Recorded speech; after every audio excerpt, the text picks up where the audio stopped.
but it's rather late. You've been up late before. Oh, yes, but it's just that I'm tired tonight. I don't mean to be rude. You've been doing a lot of night work? What are you referring to, Mrs. Cruz? Spears, you don't really believe in skulls that move around by themselves, do you? Well, I warned your husband about it. It's a curse. Is it part of a curse for a skull to use a trowel to unbury itself? Your trowel? My trowel? Why, you're mistaken. Oh, no, I'm not. I just came from there. Why would I want to do anything like that? Mm-hmm. Why? That's why I'm here. I'd like to know why. Please, Mrs. Cruz, I'm tired. We'll talk about it in the morning. We'll talk about it now, Spears, right now. Get out of my room. All right. I'm going straight to the police. I've got the trowel. We'll see if the skull left any fingerprints. You won't do that, Mrs. Cruz. Oh, yes, I will. All right, Spears, just sit right where you are. I'll shoot. Oh, please. Put the gun down. Start talking. Why, it's all a mistake. If you don't start talking, I'll shoot. In self-defense. Did you dig up that skull? Why, I... Did you? Yes. Yes, I did. And you rolled the skull down the steps. The first night it was in this house, didn't you? Well, it was only a joke. And you also managed to open the closet. Yes, but I... Whose skull is it? I don't know. You're lying. That skull has something to do with you. I checked up on it. Your first wife disappeared. Perhaps the police can identify the skull. Oh, please, don't go to the police. Well, it was my first wife, Jane. I killed her. I didn't want your husband to bring the skull to the police, so I tried to scare all of you away from here as the safest measure. Go on. Yes. Wait a minute. Who rolled the skull into Arthur's room? It wasn't me. It must have been... That's right. It was me. Perhaps you and I can work things out. I tried to frighten my dear brother-in-law Arthur away so that I can have complete ownership of the entire estate. You see, Arthur is leaving tonight. Yeah. Perhaps we can help each other. No one has to know of our little conversation. No one is going to know. Well, now that we've both accomplished our purpose, maybe it would be the best thing to bury the skull again. Yes.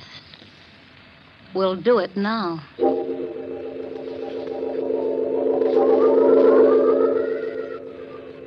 Well, here we are. Let's hurry. They'll miss me if I'm out here too long. Perhaps we'd better dig another hole. Oh, it doesn't matter. Will you hold the skull? No, I'd rather not.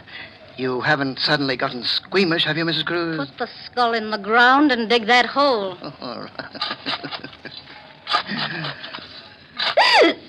What's the matter?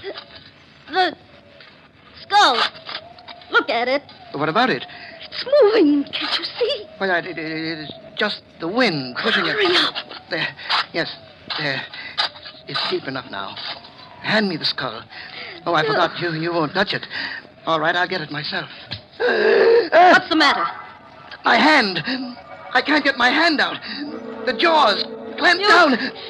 Your hand. Please, help me. You've got to help me. Do something. You've got to do something. It won't let go. I can't. Oh, please, Jane. Jane, darling. I didn't mean to kill you. You're my wife. I didn't mean it. It was an accident. Please believe me. I'll do anything. Anything. Oh, no. No, Jane. Oh.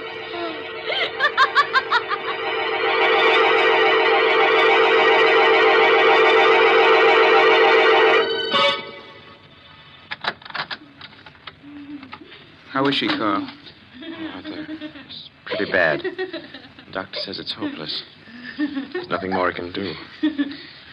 Her hair, Arthur, it's turned completely white. She's just out of her mind. Horrible. Spears died this morning. He never recovered consciousness. Died of fright. Everything else seems to make sense, but I don't understand how the skull could have clamped its jaws on his hand. When he picked it up, he must have picked it up upside down.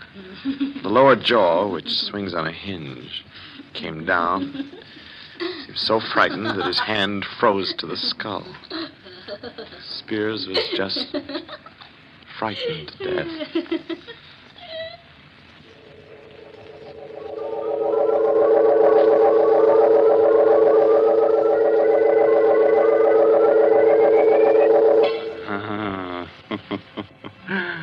I want that skull. Yes, sir, I want it as a knocker for the inner sanctum door. Good night. Pleasant dreams.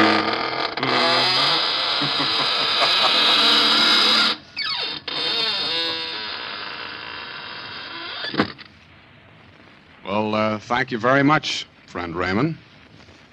Your sense of humor is really quite refreshing. That is, in a ghoulish sort of way. We'll be trying your creaking door again soon for some more laughs. Well, right now, let's look in on the green room where the players are rehearsing the next performance in the Mystery Playhouse. Follow me, please. Come.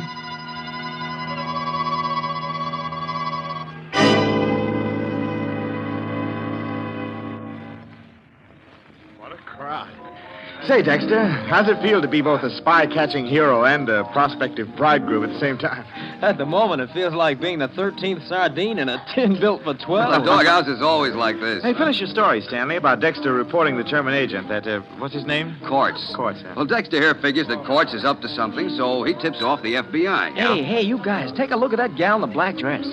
That's fine talk for a guy who's about to get married. Well, go on, Stanley. Dexter's only trying to change the subject. Well, following up Dexter's tip, the federal men trapped Quartz. Uh-huh. That was 6 weeks ago. So today, in 3 minutes, in fact, Quartz is going to get quite a shock. Quite a shock. You mean they're going to... That's right. At 6 o'clock, that'll be less than 3 minutes now, Quartz is being electrocuted. You ought to read the newspapers, Lieutenant, and find out about things. Well, when you've just got back from the canal zone, you're likely to neglect the newspapers for the first few days. Hey, the gal behind us. What'd you say, Dexter? The gal behind us. One in the black dress. Oh. Mob's too thick. I can't even turn around to get a look at her. Hey, go on, Stanley. What was this Quartz after? Plans of a new type mortar, wasn't it, Dexter? Mortar? Oh, I can't say. Oh, don't be such a clam. But it's taboo, I tell you. Well, don't get sore about it. Oh, who's sore? Come on. Let's get out of this mob and find some less crowded joint, huh? Oh, take it easy. Let's have at least one drink here, now we finally got to the bar. Ouch! Oh, what the heck? What's the matter, Dexter? Somebody step on your corns? Oh, no, it felt like someone stuck a needle in my hand, but the way I'm wedged in here, I can't even lift my hand to see. Probably a pen scratched you, with all these women about. Hey, Dexter, according to the clock on the wall there, Quartz is being executed right this second. Say, it's kind of close in here. Let's get out and get some fresh air, huh? Take a look in the mirror over the bar, Stanley. That woman behind me. Oh. That's what Dexter's been muttering about. The brunette in black. Smooth. Hey, do you know her? What makes you think I know her? Well, I thought she nodded at you. Just my natural good looks. I never saw her before in my life. It's kind of close in here. Let's get out. I can hardly breathe. Oh, stop clowning, Dexter. Quit leaning on me. Proceeding, Dexter. Just because he's going to be married in 3 Ah, days. you shouldn't have mentioned marriage, Stanley. From the way he's leaning on me, he must have fainted. That's alder fright. Come on, Dexter. Take your weight off him. All I can do is take care of myself. And this... Say, Stanley, he has fainted or something. No kidding. Oh, Dexter's a practical joke. No, this isn't a joke. He's all gray about the lips. Huh? Look at him. I mean, hold him. He's falling. Oh, Dexter. Dexter, what's the matter? Dexter. Lieutenant, is he all right? What's the matter with him, mister? Is he all right? No, he isn't. I think he's dead. Oh, it's impossible. Is there a doctor here? Open his collar or something. Just don't let him lay there. Come on. Oh, over here, Doc. Back up, please. Let the doctor through. Lieutenant, what on earth's happened? Where's the doctor? Maybe he can tell us. Hey, Dr. Garber here. Ralph, here, let's have a look. Oh, help me turn this man over. Sure. There. Looks like he's been suffocated. Doctor, is he dead? Oh, yes, he's dead, all right. He can't be. Only a minute ago, he was standing here talking with us. He said something about somebody sticking a needle in his hand. What's that piece of black paper on the back of his right hand? What? Don't touch it. Don't touch it. It's thin black cardboard. Perfect circle about 1/4 inch in diameter. With a tiny hole in the exact center. There's a small puncture in the skin on the back of the right hand. Right over the place where this circular piece of cardboard was. drop of blood caused the cardboard to adhere to his hand. Somebody better call the police. Police? Why? Because it looks as if your friend here has been murdered. But Dexter couldn't have been murdered. I was standing right beside him all the time. No one's to leave. Everybody stay right where you are. And you over there, call the police department and ask for homicide.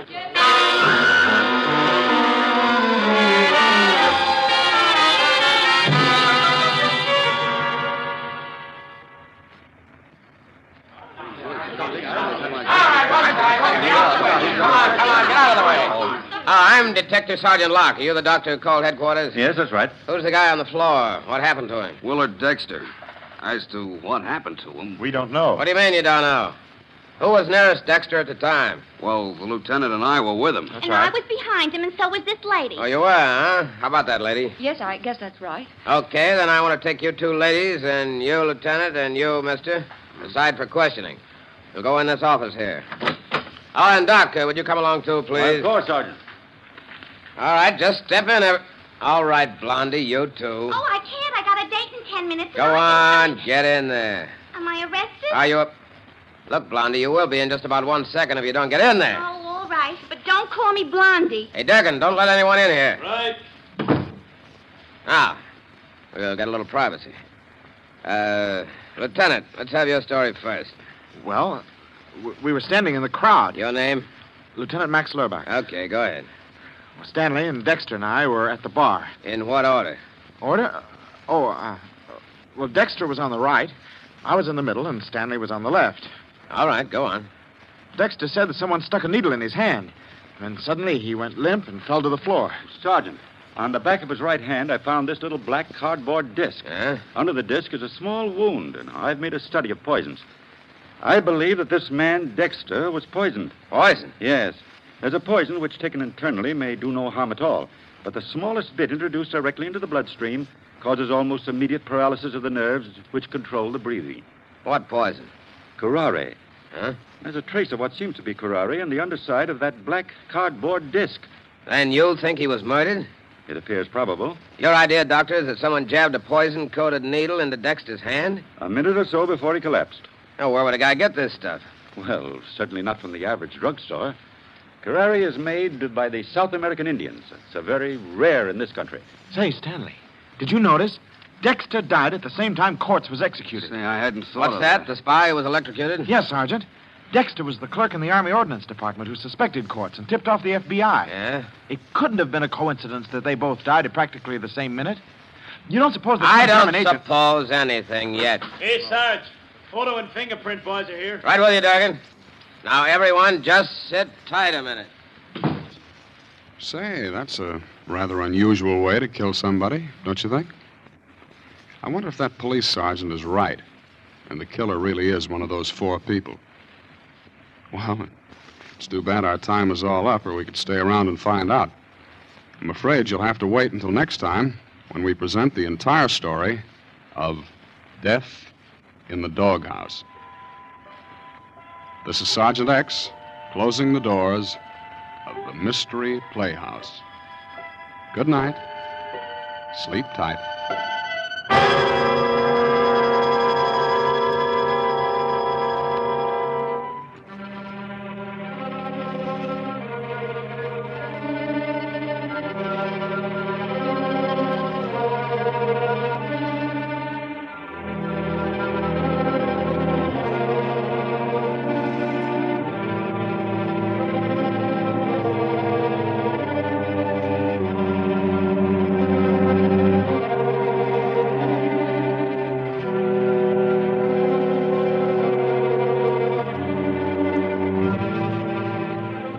This is the Armed Forces Radio Service.